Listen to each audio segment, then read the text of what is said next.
Welcome to the Writer's Desk tutorial series. This first video will be a basic overview of the Writer's Desk main features and the best place to get started using the app. I'm sitting at the home page at writersvirtualdesk.com. If I needed to create an account, I could do so here, but I'm going to log into my existing account using my email and password.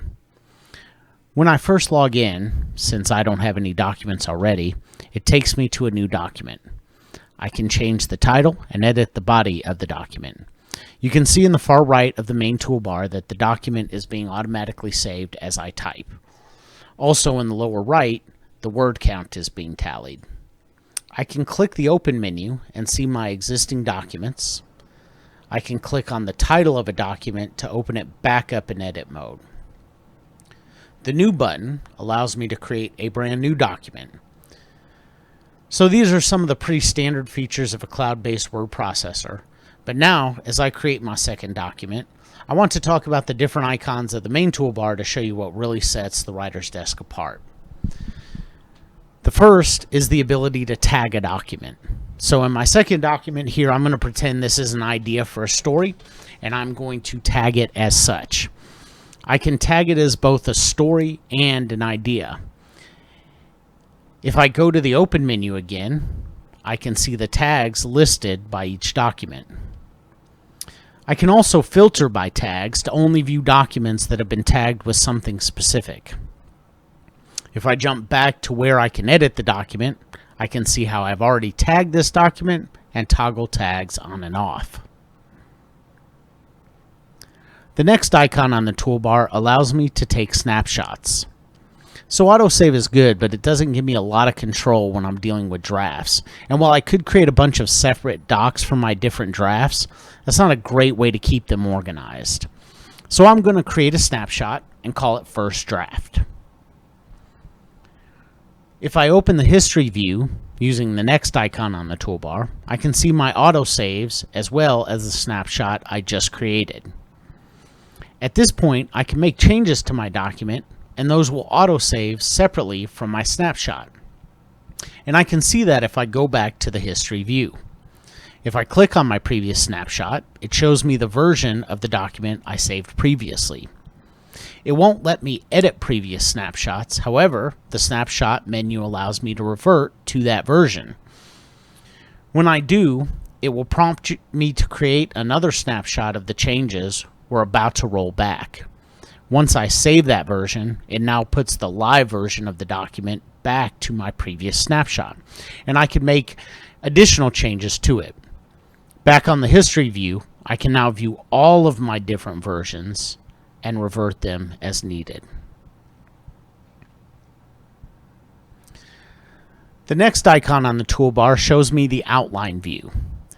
This, to me, is where the Writer's Desk really shines as far as organization. I can add subnodes to this document. The Add menu allows me to add just a basic subtopic, or I can add a subtopic and automatically tag it.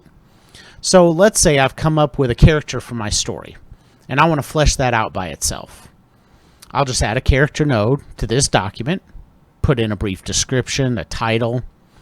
Writing is definitely not a linear process, so I may add a random idea that I want to add as well. If I go to the Open menu, you can see these nodes under your main document. If I click on one, you can see that each node is actually its own document that can be edited like any other. I can tag it, take snapshots, etc. Let's say that random idea I just created in the outline view starts to form into an actual scene. I can change the title, tag it, and start writing my fleshed out scene. So I'm editing the body of this document, and it looks like I made some typos. But I'm in a very free-form mood right now, so I don't want to stop and deal with that, so I'm just going to move on. However, the editor view allows me to proofread my writing and notate items that I need to come back and deal with. I just highlight some text that I want to mark, and I can add a comment. That section will have my comment around it. If I close the editor view, I won't see those editor marks. If I go back to the editor view, I can then jump to my different comments. I can also add tasks here. Now in this case, I'm not going to highlight anything.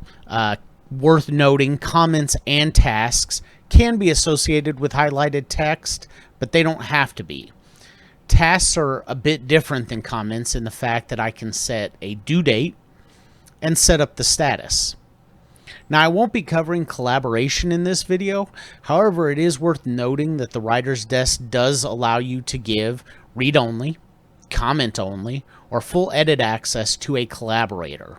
These tasks comments can be viewed or added by another writer, editor, or other collaborator.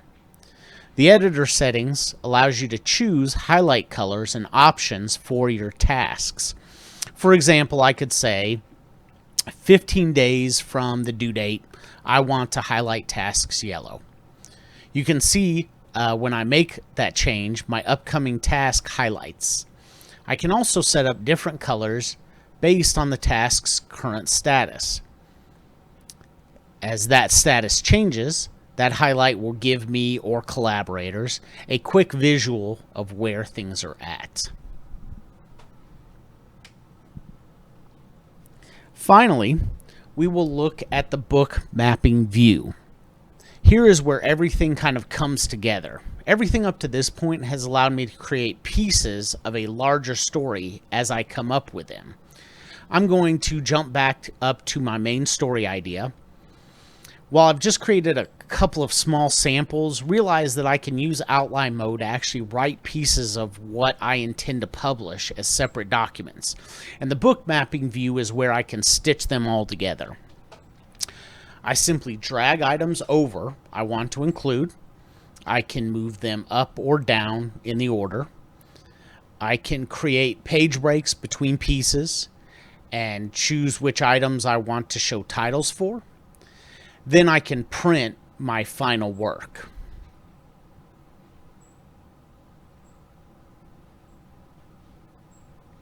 You can't see the page breaks here visually, but I'm going to go ahead and create a PDF so that you can see the finished product.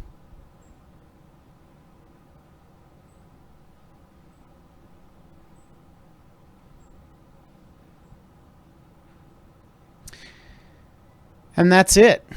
I know this overview was quick, but hopefully you can start to see how the Writer's Desk really allows you to organize your writing, but that it doesn't simply box you into being a pure planner. You can freeform as needed and then come back and organize. You can start out in outline mode if you really are a planner and then drill down as needed. Thank you again, and feel free to check out some of our other tutorial videos by going to either our YouTube channel or clicking the Help menu link in the application itself. Thank you for choosing the Writer's Desk. Again, the URL is writersvirtualdesk.com.